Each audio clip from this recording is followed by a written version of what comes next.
Bonsoir madame. Bonsoir, Monsieur Nyambi. Bonsoir aux auditeurs et aux téléspectateurs des médias de la vérité.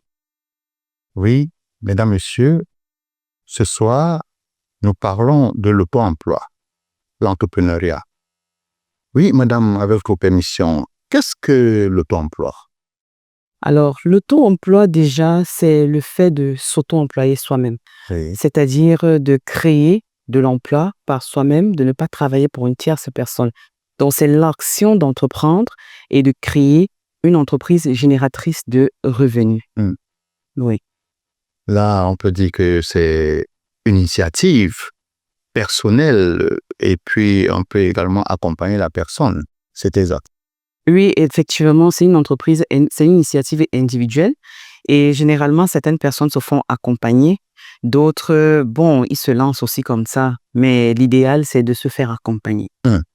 Dans cette optique, donc, madame, comment le FNE accompagne-t-il les jeunes dans le cadre de l'auto-emploi? Alors, en ce qui concerne le taux-emploi, le Fonds national de l'emploi a mis en place un certain nombre d'outils et de mécanismes pour accompagner les jeunes chercheurs d'emploi. Alors déjà, à notre niveau, les demandeurs d'emploi qui arrivent viennent généralement pour l'emploi salarié. Alors, lorsqu'ils arrivent, nous avons ce que nous appelons l'initiation à l'entrepreneuriat. C'est-à-dire, on les incite à se diriger vers le volet auto-emploi, c'est-à-dire emploi indépendant, avec des animations que nous faisons déjà pour leur parler de l'offre de service, de comment nous accompagnons les porteurs de projets. Et ensuite, nous avons ce que nous appelons des ateliers sur les techniques de recherche en emploi indépendant. C'est-à-dire qu'on suscite en eux déjà l'esprit entrepreneurial, vous comprenez? Oui, parce que vous savez, il y en a qui ont déjà cet esprit-là qui sommeille en eux et il est question pour nous de les booster un peu pour les orienter vers l'auto-emploi. Parce que l'emploi salarié seul ne peut pas résorber le problème de chômage dans notre nation et le chef de l'État n'a cesse de le dire, d'inciter les jeunes à l'entrepreneuriat et il encourage les jeunes à l'entrepreneuriat. Tout à fait. Il a même dit qu'il faut oser, n'est-ce pas? Oui, exactement. Bon, ben, dans ce cadre, vous dites que dans le cadre de l'encadrement des jeunes, mais vous exercez dans l'incitation des jeunes, vous les accompagnez dans le volet technique et dans le volet financier. Est-ce que de façon détaillée, on peut avoir plus d'informations? Oui, nous pouvons avoir des informations parce que c'est le moment ici, l'opportunité ici de préciser que l'accompagnement du Fonds national de l'emploi se veut d'abord être technique avant d'être financier. Alors, parlons d'abord du volet technique. Le volet technique, nous accompagnons déjà les chercheurs d'emploi qui arrivent à notre niveau déjà à avoir une idée de projet. Oui, il y en a qui viennent avec une idée de projet, d'autres qui viennent avec une idée de projet vague, d'autres qui n'ont même pas d'idée de projet. Donc, nous les accompagnons dans le choix, la maturation et la validation d'une bonne idée de projet. Oui, ensuite, nous les aidons à effectuer l'étude de faisabilité, oui, de leur projet. Parce que vous savez, l'étude de faisabilité, c'est l'outil d'aide à la décision d'entreprendre ou pas. Parce que l'étude de marché a trois parties. L'étude de faisabilité a trois parties. L'étude de marché, l'étude technique et l'étude financière. C'est au terme de cette étude que nous savons si le projet sera rentable, si c'est un projet bancable, si nous pouvons encourager les bailleurs de fonds à investir dans ce projet. Donc, nous les apportons dans cette expertise technique-là en les aidant à élaborer leur business plan qui est le document de base pour toute création d'entreprise. Et parlant du volet financier, est-ce qu'il y a une fourchette ou alors ça peut dépendre du projet? Oui, et c'est vrai qu'il y a des fourchettes parce que je tiens à préciser ici que nous ne sommes pas une banque. Oui, le Fonds national de l'emploi n'est pas une banque. C'est la raison pour laquelle il faut déjà d'abord qu'il y ait une adéquation entre le porteur de projet et son profil, vous comprenez? Et je voudrais préciser ici, vous savez, tous les porteurs de projet ne sont pas là forcément pour le volet financier. Il y en a qui ont déjà leur bailleur de fonds et qui veulent juste l'accompagnement technique. Vous comprenez? Qui veulent juste l'accompagnement technique. C'est la raison pour laquelle ils peuvent se diriger vers le Fonds national de l'emploi qui va les accompagner techniquement, gratuitement, parce que tous les services du Fonds national de l'emploi sont gratuits. Oui. tous les services? Oui, tous les services du Fonds national de l'emploi sont gratuits. Même l'élaboration d'un business plan, lorsqu'on vous accompagne à élaborer votre business plan en faisant une étude de faisabilité de votre projet, c'est gratuit. C'est vrai que certains vont dans les cabinets et c'est payant. C'est l'occasion pour moi ici de dire à tous les téléspectateurs et les auditeurs des médias de la vérité que tous les services du Fonds national de l'emploi sont gratuits. Oui. Maintenant, revenons au fait des conditions d'éligibilité pour bénéficier des financements. Déjà, la première condition sine qua non, c'est d'être enregistré au Fonds national de l'emploi. L'enregistrement est gratuit. Et se fait tous les jours de lundi à vendredi dans une des agences du Fonds national de l'emploi. Oui, tous les jours ouvrables, de lundi à vendredi. Et maintenant, lorsque vous vous enregistrez, en tant que porteur de projet, votre dossier est orienté vers le service emploi indépendant. C'est le service-là qui accompagne les porteurs de projets à la création d'activités. Et une fois que votre dossier arrive à ce niveau, on va coter votre dossier à un conseiller qui va justement vous accompagner dans tout ce processus technique dont je viens de parler. Maintenant, pour les fourchettes de financement, en ce qui est des projets individuels, nous ne finançons pas les projets de plus de 4 millions. Oui. Mais vous devez savoir que il y a la condition de 80-20, c'est-à-dire le Fonds national de l'emploi ne peut financer que 80% du coût total de votre projet. Et le porteur de projet, vous devez avoir un apport personnel de 20%. Et ici, il faut encore préciser qu'on dit apport personnel de 20%, ça ne veut pas forcément dire avoir des espèces ou des liquidités, non. Ça peut être le local que vous avez déjà parce que vous avez peut-être un local familial qui est là disponible. Oui, vous pouvez l'utiliser et il est comptabilisé comme votre apport personnel. Ça peut être des équipements que vous avez déjà qui sont comptabilisés comme votre apport personnel. Bien évidemment, on tient compte de la date d'acquisition pour essayer de calculer le taux d'amortissement. C'est parfait. Oui. Et maintenant, nous avons ce qu'on appelle la micro-entreprise. Oui. Généralement, c'est dans l'agro-industrie que nous finançons ce genre de projet. Et là, les financements peuvent aller jusqu'à 16 millions. Et généralement, ce sont des projets qui créent beaucoup plus d'emplois. Oui. Et ce sont des projets qui nécessitent aussi un financement un peu plus vaste. C'est ça. Oui. Et nous avons dans les programmes groupés, et l'un des programmes groupés, le programme phare, c'est le PADER. Le programme d'appui au développement des emplois ruraux. Ça veut dire que nous accompagnons le monde rural à améliorer la productivité avec les nouvelles techniques de production et en finançant également les productions, les semences, que ce soit les outils.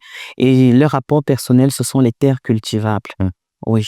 Donc, ce programme, il peut aller jusqu'à 100 millions. Nous pouvons aller jusqu'à 100 millions.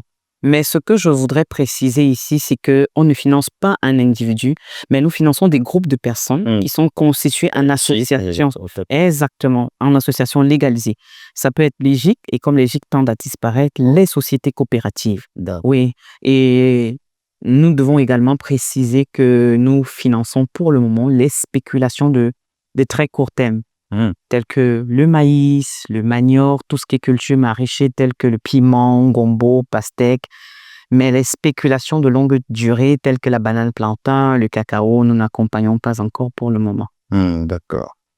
Oui, mais madame, est-il déjà arrivé qu'on finance quelqu'un et qu'il ne mette pas les fonds exactement dans le projet? Qui ne mettent pas les fonds exactement dans le projet? Non. Il n'est pas encore arrivé qu'on le fasse. Pourquoi? Parce que lorsque nous vous remettons les chèques objets de votre financement, pendant que le conseiller monte le projet avec le porteur de projet, il va faire des prospections sur le terrain. C'était ça. Oui. Ça veut dire que là où les équipements qu'il voudrait acquérir, il va choisir par exemple un fournisseur qui va lui faire une facture pro forma avec tous les équipements qu'il voudrait acquérir. Alors le Fonds national de l'emploi va établir le chèque des équipements au nom du fournisseur, pas au nom du porteur de projet. Vous comprenez un peu? Ça, je prends un exemple. Vous avez vu des équipements à Arnaud, sans publicité, et ils vous ont fait une facture pro forma. Le Fonds national de l'emploi va faire un chèque au nom d'Arnaud. Oui. Et une fois que Arnaud a endossé le chèque, il a obligation de vous livrer les équipements. Donc, c'est le chèque du fonds de roulement qui est établi au nom du promoteur. D'accord. Oui, parce que nous nous assurons effectivement que l'argent sera alloué pour ce projet-là pour lequel vous avez sollicité le financement. Parce que nous n'abandonnons pas nos porteurs de projets juste au niveau de la partie technique.